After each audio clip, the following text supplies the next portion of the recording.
डर जो किसी को स्टेज पर बोलने नहीं देता, जो एग्ज़ाम से पहले ही किसी को फेल कर देता है, डर जो ऊंचाई पर पहुंचने से पहले ही नीचे गिरा देता है, और सबसे बड़ा डर फ्यूचर का डर कि यहाँ फेल हो गया तो मेरा कल क्या होगा, मेरे से ये गलती हो गई तो मेरा कल क्या होगा। और यही डर तुम्हारा आज बर्बाद कर देता है, कई लोगों की सक्सेस रोक देता है, कई का रिजल्ट बिगाड़ देता है, और बहुत लोग शुरुआत करने से पहले ही हार के डर से डर जाते हैं। लेकिन दोस्त, हमें इस डर से डरना नहीं है, बल्कि डर को डराना है। तो इस वीडियो को एंड तक ज़रूर देखना, क्योंकि इसके बाद तुम डर से नहीं, डर तुमसे डरेगा।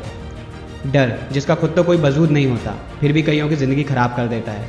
पर दोस्त, एक्चुअल में डर होता क्या है, पहले इसे समझते हैं। डर सिर्फ हमारे दिमाग का भ्रम है, और ये तब पैदा होता है या तो जब हमें डराया जाता है या जब हमारे अंदर कॉन्फिडेंस कम होता है। और सिंपल भाषा में कहें तो हमें डर उन्हीं चीज़ों से लगता है जिन्हें हम या तो पहली बार कर रहे होते हैं या फिर बिना प्लान के कोई भी काम स्टार्ट कर देते हैं। यदि हम किसी चीज़ का प्लान नहीं बनाएंगे तो फेल होना तो पक्का है, क्योंकि जब प्लान सही होता है तो कॉन्फिडेंस लेवल भी हाई हो जाता है, और यही कॉन्फिडेंस तुम्हारे डर को सक्सेस में बदल देता है। हमें डर से डरने की नहीं, इसे समझने की ज़रूरत है। यह हमारे फ्यूचर के साथ खेलता है। जब भी कुछ स्टार्ट करते हो तो पहले ही फ्यूचर में फेल होने का डर तुम्हारे सामने मंडराने लगता है। इसलिए इस फ्यूचर के डर को आज ही अपने दिमाग से निकाल दो, क्योंकि इस डर की वजह से तुम्हारे अंदर आज कुछ करने का जो मोटिवेशन है ना, वो भी खत्म हो जाएगा। सोचो, यदि हवाई जहाज़ बनाने वाला पहले ही गिरने से डर जाता तो क्या आज हवाई जहाज़ होता? यदि हम एग्ज़ाम में बैठने से पहले ही फेल होने से डर जाएंगे तो क्या हम एग्ज़ाम को सही से दे पाएंगे? यदि हम कार चलाने से पहले ही एक्सीडेंट के बारे में सोच लें तो क्या हम कार सही से चला पाएंगे? नहीं ना। जब भी हम फेल होने के बारे में सोचते हैं तो एक्चुअल में हम अपने डर को ही स्ट्रॉन्ग कर रहे होते हैं।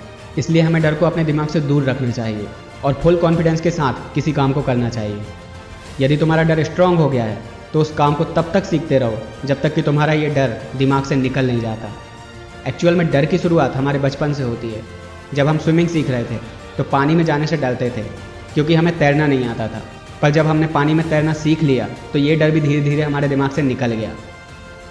बचपन में जब भी हम कुछ नया ट्राई करते थे तो हमारे पेरेंट्स हमें पहले ही डरा देते थे कि ऐसा करोगे तो ऐसा होगा, ये करोगे तो वैसा होगा। और यही डर धीरे धीरे हमारे दिमाग में फिट होता जाता है, और जैसे जैसे हम बड़े होते जाते हैं हमारा डर भी बड़ा होता जाता है।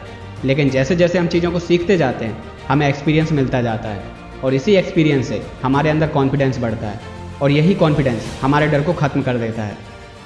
आप किसी भी डर से जितना डरोगे वो उतना ही रियलिटी में बदलता जाएगा। इसलिए इससे डरो मत, बल्कि सही प्लान करो, एक्सपीरियंस लो। ज़्यादातर लोग सिर्फ इसीलिए फेल होते हैं क्योंकि या तो वे पहले से प्रिपेयर नहीं होते या फिर उन्हें कोई एक्सपीरियंस नहीं होता। फ्यूचर में फेल होंगे या नहीं इसके बारे में मत सोचो, बस प्लान करो और काम स्टार्ट करो।